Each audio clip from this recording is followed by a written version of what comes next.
দেখুন, আমরা কিন্তু আমাদের ফোনে বিভিন্ন ধরনের অ্যাপ ইনস্টল করে থাকি। বিভিন্ন ধরনের ফটো এডিটিং অ্যাপ কিংবা বিভিন্ন ধরনের Google Pay কিংবা অনেক ধরনের অ্যাপ ইনস্টল করে থাকি।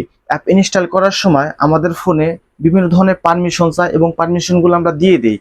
তো সমস্যা হচ্ছে আমরা যখন অ্যাপসগুলা কাজে লাগান আনইনস্টল করে দেই, তখন কিন্তু আমরা লগ আউট করি না। লগ আউট না করার কারণে সেই অ্যাপসের সাথে আপনার মোবাইলে একটা কানেকশন থাকে। এই কানেকশনের কারণে আপনার ফোনের যে যেরকম মাইক্রোফোন, ভিডিও, অডিও, এভরিথিং বিভিন্ন ধরনের অ্যাকাউন্ট কিন্তু সে চাইলেই কিন্তু হ্যাক করতে পারে।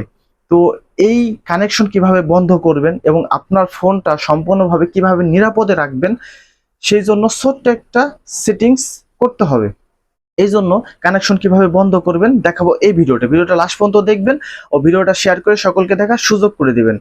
এই জন্য আপনার ফোনে যে সেটিংস অপশনটা আছে এটা অন করবেন। অন করার পর নিচের দিকে স্ক্রল করবেন, নিচের দিকে গুগল নামে একটা অপশন পেয়ে যাবেন, এখানে ক্লিক করবেন। ক্লিক করার পরে এখানে অল সার্ভিস এর উপরে ক্লিক করবেন। ক্লিক করার পরে প্রথমেই দেখতে পাইতেছেন কানেকশন অ্যাপস, এর উপরে ক্লিক করবেন। ক্লিক করা হয়ে গেলে এখন নিচের দিকে দেখতে পারবেন যে অ্যাপসগুলো আনইনস্টল করছেন কিন্তু আপনার মোবাইলের সাথে এখনো কানেকশন আছে, সেই কানেকশনগুলো বন্ধ করতে হবে। না হলে আপনার ফোনে বিভিন্ন ধরনের অ্যাক্সেস নিয়ে রাখছে, সেগুলা সে আপনাকে ব্ল্যাকমেল করতে পারে কিংবা এই অ্যাপসের মাধ্যমে আপনার ফোনে যেরকম বিকাশ, নগদ কিংবা ব্যাংকিং অ্যাকাউন্টগুলো আছে সেখানে শূন্য হয়ে যাইতে পারে। তো এই জন্য আপনার ফোনের যে এই যে অ্যাপসগুলা এই পারমিশনগুলো অফ করে দিতে হবে। এজন্য আমি নিচেরটার উপরে ক্লিক করলাম। ক্লিক করার পরে এখন নিচের দিকে চলে যাব। নিচের দিকে দেখতে পাইতেছেন ডিলেট কানেকশন, এটা ক্লিক করলাম।